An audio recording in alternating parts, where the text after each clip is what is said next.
हम लोग अष्टांग योग के बारे में बात कर रहे हैं। यह जो सेशन है, इस पूरे सप्ताह में हम लोग योग विद्या में अष्टांग योग के बारे में चर्चा कर रहे हैं, जिसमें कि हम लोगों ने पहले यम के बारे में बात किया था।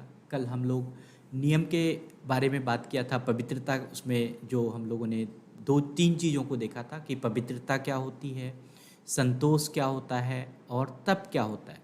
तो नियम को 5 भागों में बांटा गया। जो चौथा और पांचवा भाग है वह है स्वाध्याय, और पांचवा भाग है ईश्वर प्रणिधान।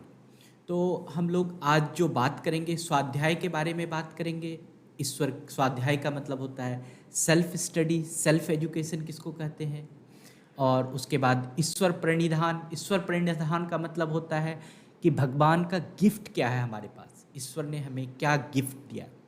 और कुछ आज यह भी बात करेंगे कि यह जो नियम अपनाना है, इसमें हमारे दिमाग में बहुत सारे तर्क वितर्क और प्रतिपक्ष की भावना चलती रहती है, तो इससे कैसे निपटा जाए, इसके बारे में भी थोड़ा सा बात करेंगे। तो आइए हम लोग बात करते हैं कि स्वाध्याय के बारे में। स्वाध्याय जो है, अगर हम देखें तो यह बहुत ही साफ शब्दों में लिखा गया है कि जो कल्याणप्रद शास्त्रों का जो अध्ययन है और इष्ट देव के नाम का जप तथा स्तोत्र आदि का पठन पाठन गुणानुवादन करने का नाम स्वाध्याय है। मतलब ईश्वर के प्रति, अल्लाह के प्रति जो भी वेद है, पुराण है, धर्म ग्रंथ है, कुरान है, आप उसमें जो भी बातें लिखी हुई है उसको पढ़ना स्वाध्याय के बारे में लिखा गया है।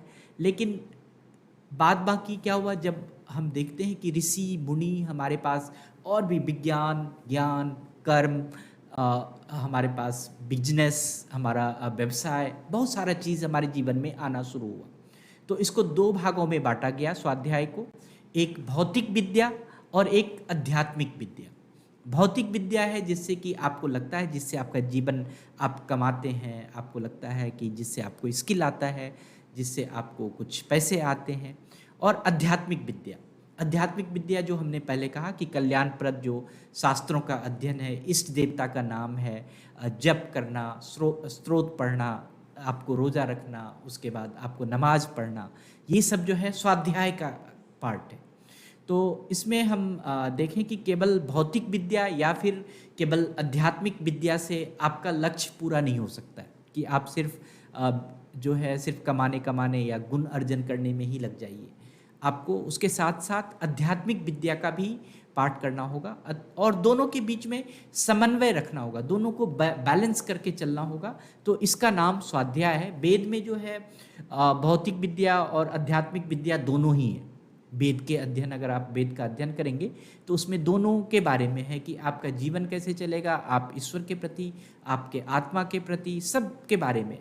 तो जो विद्वान लोग हैं, जो वेद का अध्ययन करते हैं, वो उसको ही स्वाध्याय मानते हैं। लेकिन कुछ विद्वान लोग, या अगर हम कहें कि जो ऋषि मुनि हमारे हुए, उन्होंने बहुत सारे और भी ग्रंथों का रचना किया है। तो उसमें जैसे व्याकरण है, आपको दर्शन शास्त्र है, ब्रह्म ग्रंथ है, उपनिषद है, और भी छोटे छोटे बहुत सारे और भी ग्रंथ हैं जिसको कि हम आसानी से पढ़ सकते हैं। तो उनको भी हम अध्ययन में ला सकते हैं। आप छोटी छोटी पुस्तिका पढ़ सकते हैं जो अगर ईश्वर के बारे में या आपको अपने आत्मा के बारे में, आपको अपने अध्यात्म के बारे में अगर जानना हो, तो बहुत सारे और भी छोटे छोटे धर्म ग्रंथ हैं, उसको भी आप पढ़ सकते हैं। और स्वाध्याय का पालन करने से क्या होता है, अगर आप स्वाध्याय करेंगे तो उससे क्या होगा, जो आपकी मूर्खता रूपी अविद्या है उससे आप मुक्त हो जाएंगे। और जो आपके अंदर या बाहर, आपके कर्मों में, आपके बाह्य गुणों में या आंतरिक गुणों में कोई भी हिंसा है, उसका अंत हो जाता है और हम मुक्ति के पथ पर आगे बढ़ने लगते हैं। और हमें जो मोक्ष या मुक्ति या आनंद जो है, उसमें हमें सहायता मिलती है स्वाध्याय करने से। और जो 5वां पार्ट है नियम का, कि हमें कौन सा और नियम अपनाना चाहिए, तो 5वां पार्ट है ईश्वर का प्रणिधान करना, ईश्वर की भक्ति करना, अर्थात मन, वाणी और शरीर द्वारा ईश्वर के लिए, ईश्वर के अनुकूल ही चेष्टा करने का नाम ईश्वर का प्रणिधान है।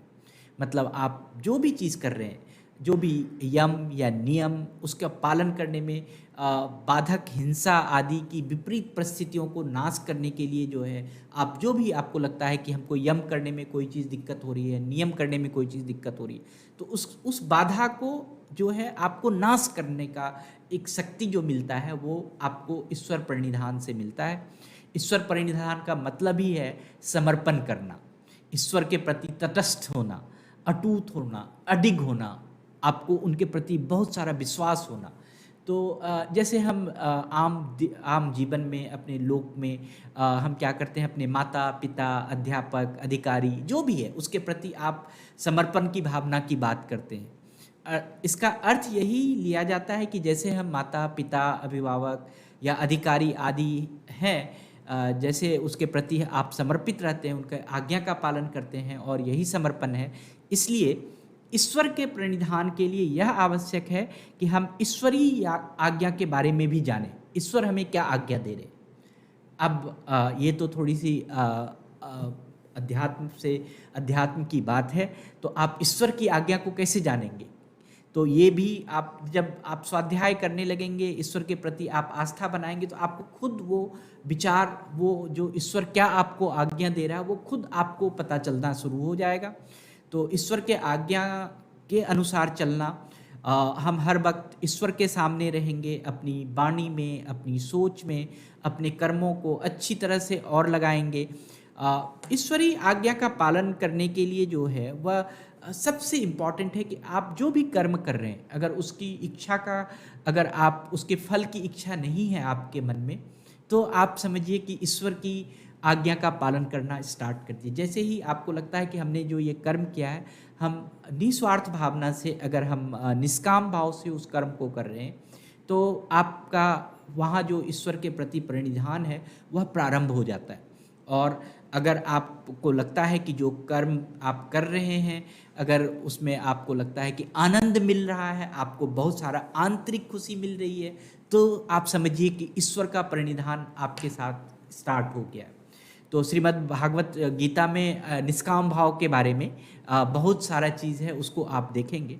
लेकिन मैं जो ये दो बात कही है अष्टांग योग में, यम और नियम के लिए, यम और नियम के लिए क्या होता है कि हमारे मन में, हमारे बाह्य जीवन में बहुत सारे तर्क वितर्क, प्रतिपक्ष की भावना चलती रहती है, बहुत सारा आर्गूमेंट चलता रहता है, अपोजिशन स्पिरिट्स हमारे अंदर चलते रहता है।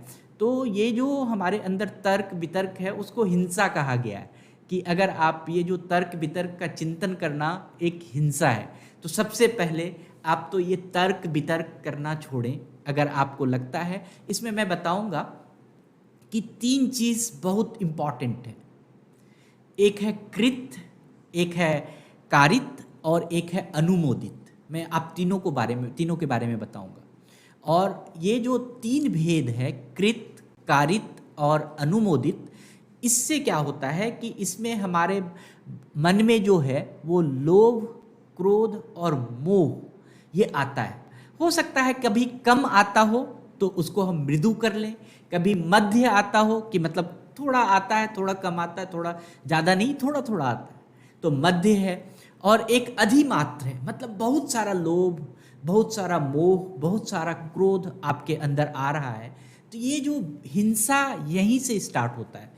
और यह जो वितर्क है, अगर आप वितर्क नहीं खत्म करेंगे, ये तर्क वितर्क नहीं खत्म करेंगे, तो क्या होगा कि अनंत दुख और आपके मन में जो प्रतिपक्ष की भावना है वो चलता रहेगा। तो आपको जो हिंसा या हम दोष या अनंत दुख या अनंत अज्ञान रूप के जो फल आपको लगता है वो बारंबार आपके जीवन में आ रहा है, तो आप समझिए कि आपके अंदर प्रतिपक्ष की भावना बहुत ज़्यादा है। आप इसको प्रतिपक्ष की भावना से निकलना होगा। अपोजिशनल स्पिरिट की मतलब कोई चीज़ आप उसको एक्सेप्ट नहीं कर पा रहे, आप उसको अंदर आत्मसात नहीं कर पा रहे हैं, तो इस स्पिरिट से निकलना बहुत ज़रूरी है। तभी हम यम और नियम का पालन करेंगे। जो हिंसा है, असत्य है, चोरी है, व्यभिचार है, भोग पदार्थ का संग्रह है, अपवित्रता है, असंतोष की वृत्ति है, तप, स्वाध्याय, ईश्वर का प्रणिधान, जो ये इसके प्रति अगर हमें लगता है कि कभी हमारे अंदर, हमारे जीवन में विरोध की वृत्ति हो रही है, विरोध चल रहा है या वितर्क चल रहा है, तो हमें उससे निकलना होगा। मैंने कहा था कि इस जो हिंसा है इसको हम मन से भी करते हैं, कभी कभी बोल के भी करते हैं, वाणी से भी करते हैं, शरीर के द्वारा भी करते हैं। तो जब आप ये हिंसा स्वयं के द्वारा करते हैं तो उसको कहते हैं कृत। अगर जो भी हिंसा, जो भी ये प्रतिपक्ष, तर्क वितर्क जो भी आपके साथ चल रहा है, ये जो भावना चल रही है अगर आपके साथ चल रही है तो उसको कहते हैं कृत। और क्या होता है, अन्य के द्वारा अगर कोई हिंसा कर रहा है, दूसरा कोई व्यक्ति हिंसा कर रहा है और उसमें अगर आप थोड़ा सा भी साथ दे रहे तो उसको कहते हैं कारित। मतलब सिर्फ अपने से ही नहीं, अगर दूसरा कोई हिंसा हो रहा और उसमें आपने थोड़ा सा भी साथ दे दिया तो वो कारित हो गया। और अनुमोदन, अनुमोदन का मतलब बहुत ही अच्छा है कि कोई भी अन्य के द्वारा कोई भी हिंसा कर रहा है, कोई भी कैसे भी कर रहा है, आप जाने अनजाने में भी उसका समर्थन कर दिए, किसी तरह से आप उसको हाँ बोल दिए, आपने मुस्कुरा के भी हाँ उसके हिंसा को बोल दिया, अच्छा अच्छा किया था कोई बात, तब भी उसको हम कहते हैं अनुमोदन। तो अगर आप ये तीन चीज जो है, कृत अपने द्वारा हिंसा, दूसरे के हिंसा में शामिल होना, या और कहीं कोई हिंसा हो रही है उसको हम अनुमोदन करना, उसको हम एक्नॉलेज करना, तो ये चीज़ छोड़ना बहुत ज़रूरी है। और अगर हम देखें कि ये जो हमारे अंदर जो है तीन प्रकार का जो लोभ है, क्रोध है और मोह है, ये तीन चीज़ अगर हमें छोड़ना है, इन तीन चीज़ों के बारे में अगर बातचीत करनी है तो हमें क्या करना होगा कि मैंने आपको कहा था कि मृद, मृद का मतलब है मृद, मध्य और अधिमात्र, तीन चीज़ हमने कहा, मृद, मध्य और अधिमात्र। मृद का मतलब है कि बहुत ही अल्प, थोड़ा सा, मतलब कभी कभी साल भर 2 साल, कभी जिंदगी में अगर थोड़ा सा भी ये चीज़ आ जाता है, आपके लोभ, क्रोध और मोह आ जाता है, तो उसको कहते हैं मृद। और मद का मतलब है कि मध्य में, कि बीच की मात्रा, कि आ रहा, बहुत ज़्यादा नहीं आ रहा लेकिन आ रहा है, तो ये मध्य में भी ये नहीं आना चाहिए।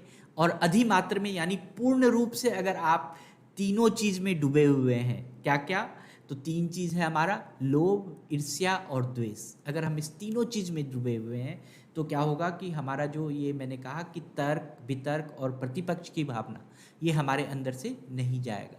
तो जब भी हम यम और नियम के बारे में पालन करेंगे, जब भी हम इसके बारे में बातचीत करेंगे, तो हमारे जीवन में सबसे पहले हमें हमारा जो तर्क वितर्क है, जो हमारा प्रतिपक्ष की भावना है, जो आर्गुमेंट्स है, अपोजिशनल स्पिरिट है हमारे अंदर, उसको पहले निकालना होगा। और फिर जब ये निकल जाता है तो फिर क्या होगा, हमारी ज़िंदगी बड़े अच्छे से यम को भी पालन करेगी और नियम को भी पालन करेगी। तो आज के लिए बस इतना ही। थैंक यू वेरी मच, बहुत बहुत धन्यवाद।